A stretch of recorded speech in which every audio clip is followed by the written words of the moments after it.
रहा था, लेकिन उन्होंने कहा अब मैं ये कह रहा हूं अपने लोगों को, वर्कर्स को नहीं, लोगों को, सारों को जो भी आना चाहते हैं कि आपने, अगर मैं भी कहूं, अगर आप ये सुने कि इमरान खान ने ये जलसा मंसूख कर दिया है, ये जलसा कैंसिल कर दिया है, आपने ये बात बिल्कुल नहीं माननी।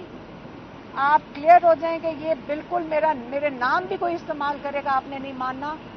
आपके सामने जब आपके पास एनओसी है, आपका लीगल राइट है, आपका कॉन्स्टिट्यूशनल राइट है, अगर कोई आपको रुकावटें नजर आए, आप उन सबको हटाएं।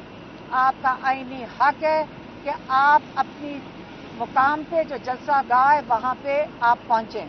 तो आपने 8 तारीख को, मैं सबको कहूंगा, सारे पाकिस्तानियों को कहूंगा कि आपने पहुंचना है किस चीज के लिए। अभी भी इमरान खान ने ये नहीं कहा कि आप मेरी रिहाई के लिए